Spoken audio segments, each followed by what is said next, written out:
At dahil wala na naman tayong pasok for today, paghahanap na lang tayo ng pwede nating gagawin. Siyempre, dahil Makati ang ating talampakan, alam ko na kung saan ako pupunta. Pupunta ako ng Malabon at hanapin kung sino ang pwede kong isama sa aking lakwatsa. Siyempre, marami tayong mga tropa doon kasi doon man tayo dati nakatira. So, tara, punta na natin. Oh, alis na ako, mamamansing na kami. Ayan.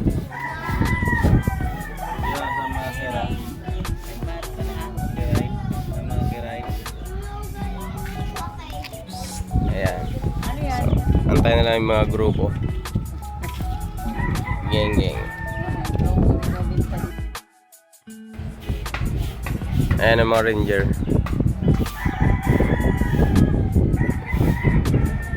Nagpe-prepare pa ng mga kanya-kanyang baon. At dahil excited na nga ako, dito na ako nag-video. Sabi kasi ng mga kasama ko, dinadayo daw talaga yan dito. Marami daw talaga namamansing dito. Ewan ko ba kung may mga huli sila. Kaya subukan namin. Sa area na yan, maraming namamaril. Kasi nga maraming lumulutang dyan yung mga tilapia. Mga native daw sabi nila. At doon naman sa pupuntahan namin, doon mo makikita na tabi-tabi lang talaga yung mga namamansing or namimingwit. At sa portion na nga yan, imbis na makapag-focus yung namamaril sa isdang lumulutang, dinadaldalan ko pa. Ay nako, pambira. Huwag ka magalit sa akin, Koy, sa. At para hindi mainis si Kuya, iniwanan ko na nga. Mga kasama ko, iniwan na ako kasi puro naglatag pa ako. Nandun na sila. Daldal nga pala ako ng daldal yung mga kasama ko. Andun na sa spot. Ayan. Ako dito pa, naglalakad-lakad pa. Yung mga kasama ko yata andun na nagsiset-up. Marami pa ako nadadaanan na namamaril. Kaya nakikisuyo muna ako, Kuya, makikiraan lang po. Yung ilog nga pala yan yung konektado dun sa dagat mismo. Yung bandang kaliwa, yan naman din yung pinapamansingan. Kung makikita nyo sa bandang kaliwa, yan talaga yung open na parang mga palaisdaan pero wild na siya. Kaya maraming namamansing kasi syempre sa libro nga may isda dyan pa kaya. Diba? Huy! Kaya ito ng spot namin. Nakita ko na rin yung mga kasama ko kahit iniwan nila ako. Yun, nagkikita-kita rin kami dito sa bandang. Hindi pa naman siya dulo, bandang gitna pa lang yata yan. At yan. At dahil makapal mukha ko, yan, lumapit na naman ako sa isang namamaril. Ayan. Kaso, naantay ko kung meron siyang matatamaan o merong lulutang talaga. Makikita ko talagang headshot. Ganon.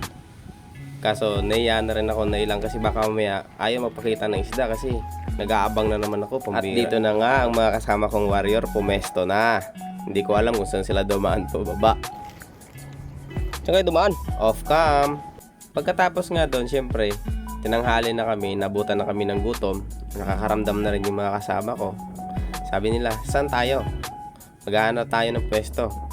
Kaya naisipan namin, syempre doon na tayo sa dulo. Medyo malakas pa nga ang hangin. Lumipat na kami ng pwesto dito. Ayan. Yung huli namin, ayan. Ayan, huli namin. Ayan. Ayan. Yan yung uulamin namin sa tanghalian. Magluluto na kaming tatlo. Nag-suggest nga pala yung mga kasama ko, sabi nila masarap daw mag-ihaw doon bandang dulo. Sabi niya sa gilid ng tubig nga. Sabi ko sige, try natin. Tingnan natin kung makakapag-ihaw tayo sa lakas ng hangin na yan. At ayun nga, sinuyod na nga namin yung mahabang kalsada na yan. Ayan. Apakaganda mag-bike-bike dyan sa mga gusto mga mag-bike-bike or pwede rin kayo mag-practice dyan, mag-motor or mag-drive ng sasakyan. Pwede kasi malawak. Hindi naman kayong babangga dyan eh. Pag nagkamali kayo, lalangoy, hindi mababangga. Joke lang, syempre. Hindi po magandang spot yan para sa mga magpa-practice. Kasi ang gilid niyan matataas, tsaka may mga bato na sa ilalim, o di kaya may mga kawayan pang mga nakatayo. Pero kung malakas loob mo, edi for the go na. Ang kahabaan pala na kalsada na yan, paikot lang yan. Kung saan kami pumasok, doon din kami lalabas. Hindi na namin kailangan bumalik. At habang binabaybay nga namin yung kahabaan na yan, tinatanong nila sa akin kung saan daw kami banda. Mas marami pa daw kasi pupwestuhan sa bandang dulo na talaga. Pero sabi ko sa kanila, kung meron na tayong madaanan na okay at komportable na tayo at malinis, maayos naman ang pagpupwestuhan, doon na tayo. Wag na natin habulin yung nasa dulo kasi di natin alam mamaya. Di natin magustuhan kung anong meron doon. Pagbalik natin doon sa pwesto na sana na nagustuhan natin, may nauna na sa atin. Kaya kung saan tayo makakita ng maayos, doon na tayo. Sa tingin natin, makakaihaw lang tayo at makakakain, makakapagluto, ayos na. Kahit palipat-lipat naman kami ng pwesto dyan, ay nakahanap kami ng lugar kung saan komportable talaga kami. At hindi na nga ako nakapag-video dahil excited at syempre gutom na. Kanya-kanyang diskarte, ang hirap kasi mag-ihaw kasi sobrang lakas ng hangin. Pero nakapagluto naman kami at nakakain naman kami ng maayos. Syempre sobrang busog. Sa dami ba naman ng huli namin, hindi kami mabubusog yan. Hindi pa nga namin naubos. Marami na rin pupunta sa lugar na yan. Marami na rin nakakaalam. Tsaka talagang spot talaga yan. Pwede naman din kasi mamansing dyan eh. Yun nga lang, syempre gusto namin yung medyo challenging. Marami din pumupunta mga vloggers yan. Marami nga kami nakasalubong kanina. At pagkatapos nga namin kumain, nagpahinga lang kami ng konti at umuwi na rin kami. Hindi na nga ako nakapag-video kasi nga sobrang hirap mag-set up. At ayun, pagod man pero masaya. Masaya ka dyan.